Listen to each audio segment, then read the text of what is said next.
तो एपिसोड की स्टार्टिंग में हम देखते हैं कि मासूम अपनी तारीफ कर रहा होता है और तभी उसकी सिस्टर कहती है, ओ तुम फिर से शुरू हो गए क्या। और मासूम तो गुस्सा होकर कहता है, मैंने कहा था कि बिना पूछे मेरे कमरे में मत आना।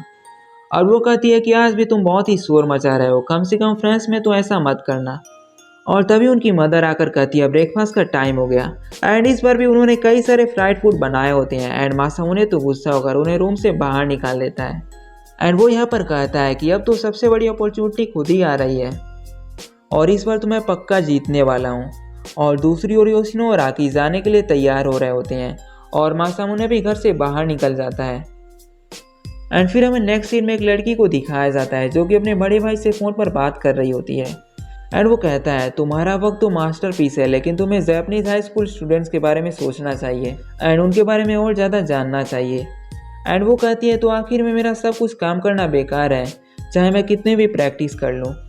एंड इधर मासूम फ्रांस के एक आर्ट म्यूजियम के बाहर खड़ा होता है एंड कोजरो तो मन लगाकर एक लैंग्वेज बुक को पढ़ रहा होता है। एंड आगे आकी भी यहीं पर आ जाती है एंड साथ में उसका फियांसे भी यहीं पर आ जाता है, जिसे देखकर मासूम तो बहुत ही गुस्सा हो जाता है, लेकिन वो किसी तरह से अपने आप को कंट्रोल करता है।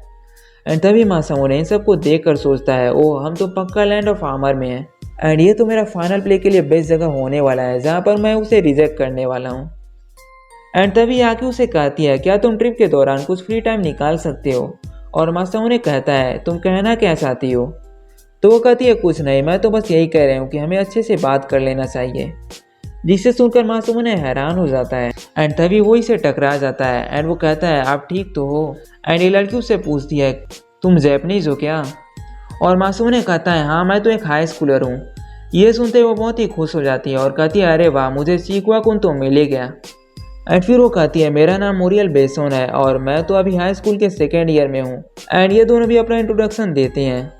तुम्हारा जैपनीज तो बहुत ही अच्छा है, क्या तुमने इसे कहीं से सीखा हुआ है। और वो कहती है, हाँ मैंने तो इसे एनिमे और मांगा से ही सीखा है। जापान का मांगा तो बहुत ही अमेजिंग होता है एंड जब भी मेरा भाई टोक्यो कुछ काम से जाता है तब मैं उससे मांगा ज़रूर मंगवाती हूँ। एंड ये लोग कहते हैं, ये तो बहुत ही बड़ी ओटाकू है। और वो बताती है कि मैं भी एक मांगाका बनना चाहती हूँ, वैसे मैंने कुछ बनाया भी है। और ये इसके मांगा को पढ़कर कुछ खास कहते नहीं है। ये लड़की कहती है, मुझे तो एक्साइटिंग रोमकॉम मांगा लिखना बहुत ही पसंद है। मेरे इस वाले मांगा की कैरेक्टर तो सुमीरे है जो कि टोक्यो में ही रहती है। और ये पूछती है, बाकी सब तो ठीक है लेकिन इन कैरेक्टर्स का नाम सुमीरे और चिकुआ क्यों है। तो वो कहती है, क्योंकि मेरा फेवरेट जापानीज फूड तो ओटे नहीं है। एंड ये पूछती है, क्या इसमें कुछ गड़बड़ है। एंड वो कहते हैं, गड़बड़ का तो पता नहीं, लेकिन मेरे पास तो कई सारे सवाल हैं। और ये बताती है कि मेरे भाई ने तो जापानीज हाई स्कूल के बारे में और जानने के लिए कहा है और जब मैंने तुम्हें पहली बार देखा था तो मुझे लगा कि मुझे चिकुआ कुन मिल ही गया। और वैसे भी तुम तो एक आइडियल बॉय हो, प्लीज़ मुझे तुम्हारा मॉडल मांगा के लिए यूज़ करने दो। ये सुनकर ये दोनों तो बहुत ही हैरान हो जाते हैं। एंड ये फ्रेंच गर्ल पूछती है, जापानीज बॉयज़ को ब्रेकफास्ट में टोस्ट पसंद है या फिर सुशी। तो मासूम कहता है, मैं तो आपकी मदद करने के लिए बहुत ही खुश होता है, लेकिन मैं तो अभी वेकेशन मनाने के लिए आया हुआ हूँ। लेकिन तभी आकी कहती है, क्या तुम अपना प्रॉमिस भूल गए। तो मासूम उन्हें माफ़ी मांगते हुए कहता है, हम तो बस हाई स्कूल स्टूडेंट हैं जो कि अपने ट्रिप में घूमने के लिए आए हुए हैं और मुझे तो पढ़ना भी है और जब फ्री टाइम होगा तब हम यहाँ पर घूम सकते हैं। आकी कहती है, तुम क्या कह रहे हो। इसके बाद वो माफ़ी मांगकर वहाँ से चला जाता है। एंड दूसरी तरफ सिनोमिया पेंटिंग को देख रही होती है एंड वो कहती है, ये तो थोड़ा सा अजीब लग रहा है क्योंकि इनके पास तो हेड ही नहीं है। एंड ये सोचता है कि ये तो बहुत ही अच्छी है। एंड ये तो कुछ कहने का ट्राई कर रहा होता है, लेकिन तभी ये दोनों तो हाँफते हुए वहाँ पर आ जाते हैं। एंड मासूम कहता है, वो तो सही में बहुत ही वियर्ड है। एंड आकी उसे छोड़ने के लिए कहती है एंड वो उसे धक्का दे देती है जिससे ये किसी से टकरा जाता है। एंड तभी वो नोटिस करता है कि उनको तो किसी ने चारों तरफ से घेर लिया है। और मासूम आकी से पूछता है, तुम्हारा फ्रेंच बढ़िया है क्या। तो वो कहती है, नहीं मुझे तो बस 2 ही सेंटेंस आता है। तो मासूम कहता है, चलो हम तो सेम ही लेवल पर हैं। एंड वो कहती है, इसमें खुश होने वाली बात क्या है। तभी एक आदमी आगे आ जाता है एंड ये तो डर कर चिल्लाने लगता है। और वीडियो कॉल में एक बंदा कहता है, तुमसे मिलकर अच्छा लगा चिकुआ कुन, मेरा नाम है फ्रैंक बेसोन और मैं तो मूरियल का ही बड़ा भाई हूँ जिसे तुमने कुछ ही देर पहले रिजेक्ट किया था और मैं तो अभी टोक्यो में बिजनेस के लिए आया हुआ हूँ। वो कहता है, बिजनेस। तो फ्रैंक कहता है, वो सब छोड़ो, तुमने आरियल के रिक्वेस्ट को मना क्यों किया।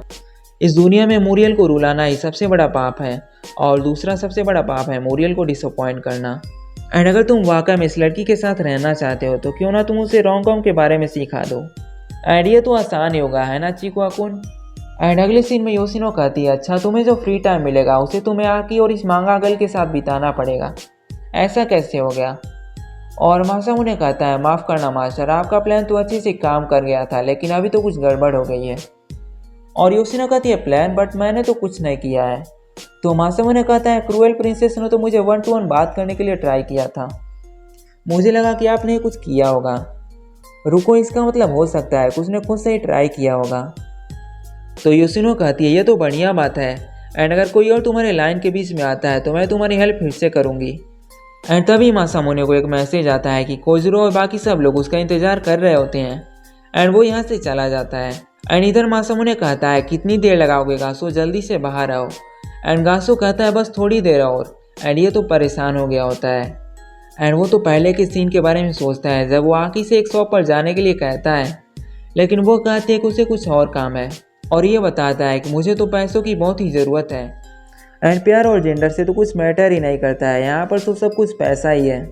और आगे जाकर ये लड़की से ये लोग फिर से मिलते हैं, एंड इन्हें देखकर ही कहती है मैं तो बहुत ही एक्साइटेड हूँ। और मासामुने कौन कहता है वो तो दिख ही रहा है। इसके बाद मासामुने कहता है मैं कुछ पूछना चाहता हूँ, इस स्टोरी में तो इसका मेन कैरेक्टर फीमेल को 3 पैनल में ही कन्फेस कर देता है, एंड इतने में इसका अच्छा खासा डेवलपमेंट भी हो जाता है। तो मारियल पूछती है इसमें कुछ प्रॉब्लम है क्या? तो वो कहता है हाँ, मेरे यानी एक बड़े रोमकॉम रीडर के अकॉर्डिंग तो जब कैरेक्टर एक दूसरे से प्यार करने लगते हैं तो वहीं पर 80% स्टोरी खत्म हो जाती है, एंड इसीलिए जितना हो सके तुम्हें अपने ऑडियंस को परेशान करते रहना चाहिए। पर वो कहती है इसकी क्या ज़रूरत है, उन्हें तो पहले से ही एक दूसरे को बता देना चाहिए। एंड तभी आकी अगर कहती है नॉर्मल जापानीज लोग इतनी आसानी से अपनी फीलिंग को नहीं बता पाते हैं, एंड कभी कभी ऐसा होता है कि सच्चाई जानने के बाद भी लोग कन्फेस नहीं कर पाते हैं। तो वो पूछती है कहीं तुम दोनों के साथ भी ऐसा ही तो नहीं है? एंड आकी कहती है कुछ भी मत बोलो, तुम तो जापानीज के रोमकॉम को सीखने के लिए आई थी, इसलिए हम तुम्हारी मदद कर रहे हैं। एंड फिर हमें अगले सीन को दिखाया जाता है जहाँ पर ये चाय पीते हुए बातें कर रहे होते हैं, और ये शिनोमिया से पूछती है क्या तुम अभी भी मासामुने को पसंद करती हो? तो वो कहती है नहीं, उसने तो मुझे बहुत ही पहले रिजेक्ट कर दिया था, एंड शायद अगर हम किसी और तरीके से मिले होते तो स्टोरी कुछ और होती। और कोजरो बोलता है शिनोमिया तुम तो बहुत ही स्ट्रांग हो। एंड दूसरी ओर योशिनो और गासो एक साथ चल रहे होते हैं, और वो तो उसे आकी के पास ले जा रही होती है। एंड चलते चलते वो रास्ते में रुक जाता है और कहता है तुम मुझसे कुछ छुपा तो नहीं रही हो, है ना? और वो कहती है हाँ, असल में मैं यहाँ पर तुम्हें आकी से मिलवाने के लिए नहीं बल्कि खुद से मिलने के लिए आई हूँ। एंड तभी गासो ये फोटो दिखाकर कहता है तुम तो एक बहुत ही बड़ी चीटर हो। एंड यहीं पर ये एपिसोड एंड हो जाता है। एंड गाइस वीडियो अच्छा लगा हो तो लाइक करके चैनल को भी सब्सक्राइब कर देना, एंड बेल आइकन को भी ऑल पर सिलेक्ट कर लेना। एंड मैं मिलता हूँ नेक्स्ट वीडियो में। Thanks for watching.